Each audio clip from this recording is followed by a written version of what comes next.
Assalamualaikum warahmatullahi wabarakatuh. Perkenalkan, nama saya Eliza Febrianti dari Manajemen A bagian sore. Ingin mempresentasikan tugas UAS yang sudah selesai saya buat.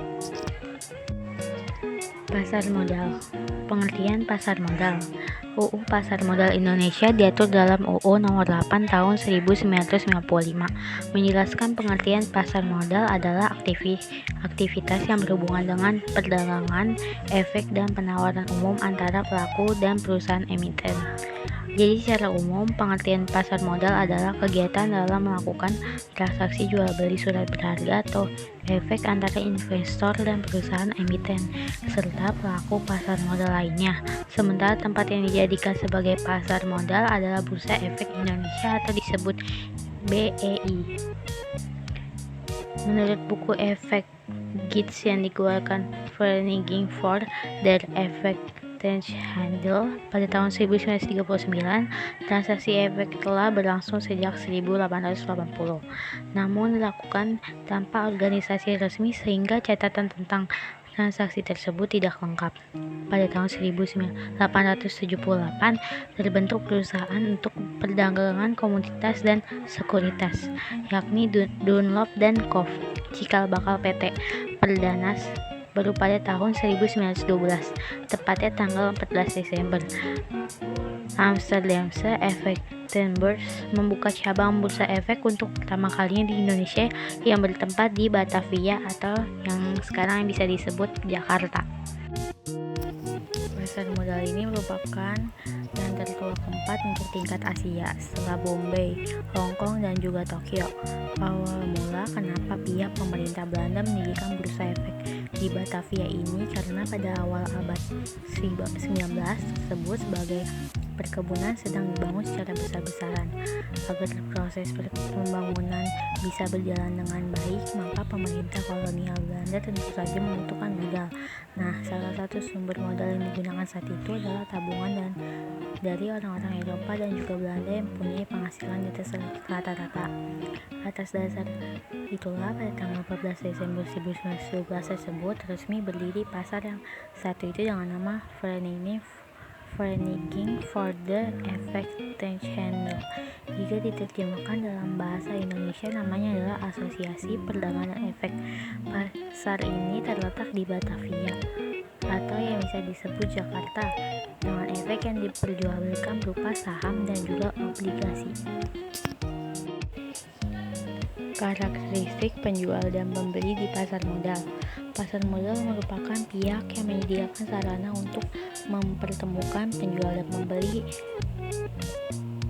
guna memperdagangkan efek di antara mereka. Karakteristik pasar modal diantaranya adalah jatuh tempo. Jatuh tempo sekuritas yang diterapkan biasanya lebih dari 1 tahun. Tingkat risiko semakin lama jatuh temponya, maka risiko gagal tagih relatif lebih besar dibandingkan pasar uang. Tingkat pengembalian. Umumnya tingkat pengembalian relatif lebih tinggi dibandingkan pasar uang. Bagaimana dengan karakteristik pasar uang? Sebelumnya tempat beberapa kali disebutkan mengenai pasar uang. Berbeda dengan pasar modal, pasar uang adalah pasar yang menyediakan tempat alokasi dan pinjaman dana jangka pendek. Salah satu contoh pasar uang biasanya misalnya Bank Indonesia menerbitkan sertifikat Bank Indonesia SBI. Beberapa karakteristik pasar uang adalah jatuh tempo relatif pendek, biasanya kurang dari setahun. Pelaku utama lembaga keuangan, bank, asuransi, perusahaan besar yang sudah go public, lembaga pemerintah dan individu yang membeli surat berharga atau sertifikat tersebut. Bagaimana karakteristik investasi saham? Saham sendiri sebetulnya merupakan bagian dari pasar modal, yaitu berupa suatu bukti kepemilikan dari sebuah perusahaan.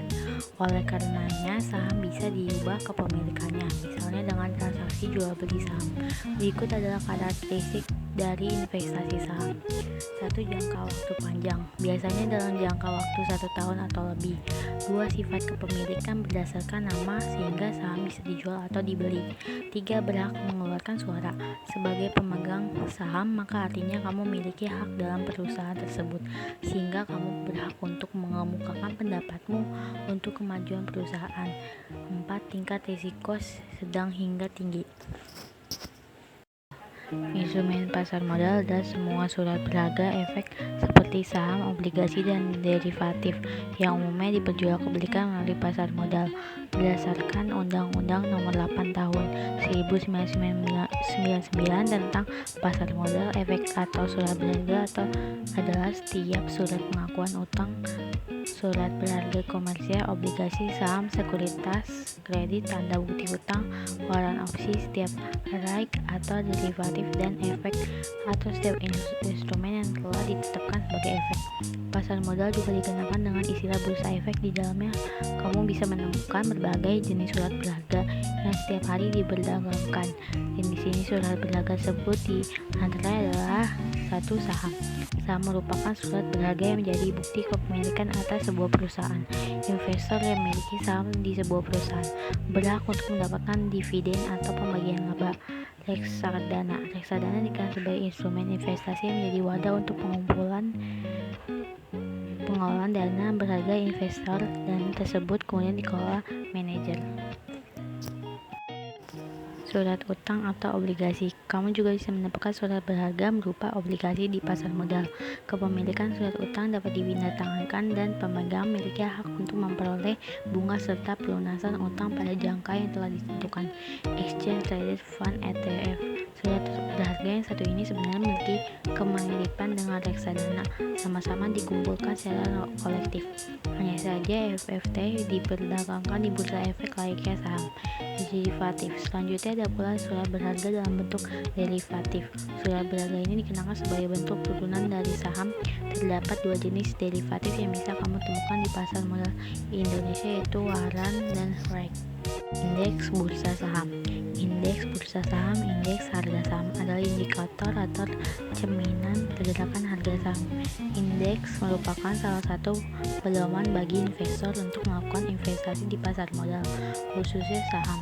Merupakan salah satu pedoman bagi investor untuk melakukan investasi di pasar modal, khusus saham. Indeks saham adalah ukuran statistik yang mencerminkan keseluruhan pergerakan harga atas kumpulan saham yang dipilih berdasarkan kriteria dan metodologi tertentu serta dievaluasi secara berskala. Tujuan atau manfaat dari indeks saham antara lain mengukur sentimen pasar, dijadikan produk investasi pasar seperti reksadana indeks dan ETF indeks serta produk turunan. 3. Benchmark bagi portofolio aktif. 4. Proksi dalam mengukur dan membuat model pengembalian investasi, return, risiko, sistematika, dan kinerja yang disesuaikan dengan risiko, serta 5. Proksi untuk kelas aset pada alokasi aset.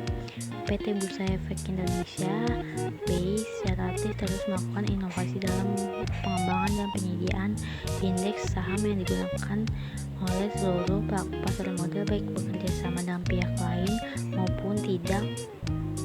Indeks handbook berisikan gambaran ringkas dan padat mengenai indeks bursa saham, jenis dan karakteristik obligasi. Pengertian obligasi atau bond adalah suatu surat pengakuan atau suatu pernyataan utang dikeluarkan oleh suatu pemerintah, negara, atau perusahaan sebagai pihak yang memiliki utang untuk selanjutnya diserahkan kepada pemegang obligasi, yang dilengkapi dengan janji untuk membayar utang dan bunganya sesuai dengan tanggal jatuh tempo pembayaran.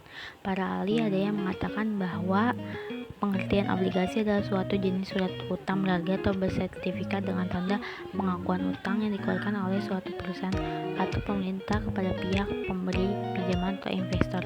Artinya pihak penerbit obligasi adalah pihak yang berutang, sedangkan pihak pemegang saham adalah pihak yang melakukan piutang.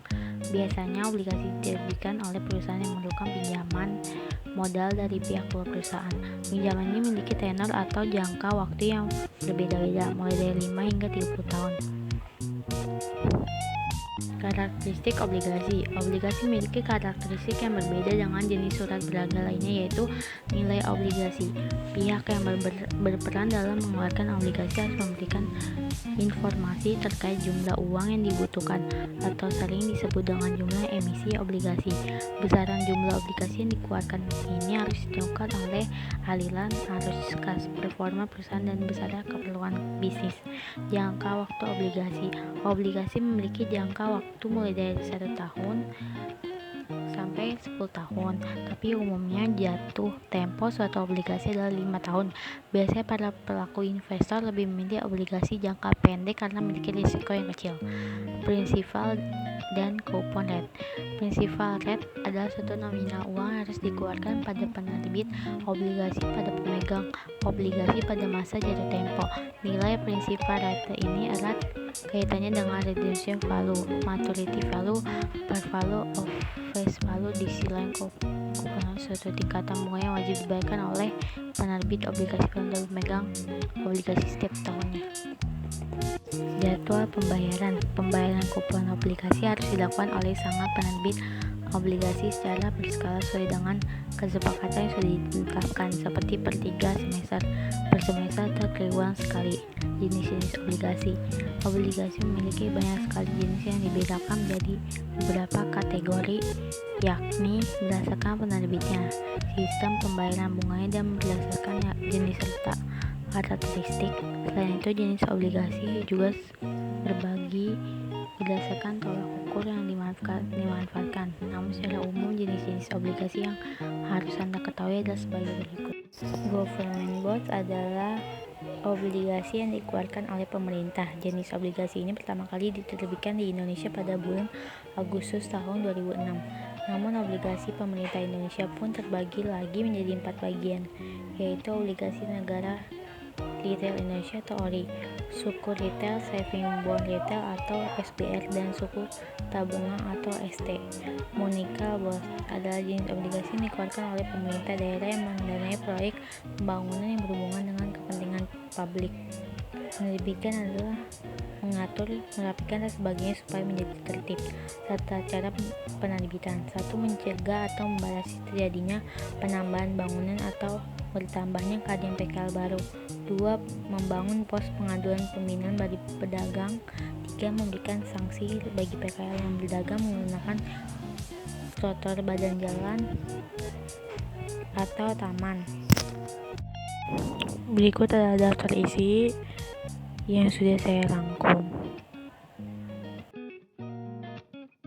Sekian presentasi dari saya. Mohon maaf bila baik salah kata. Wassalamualaikum.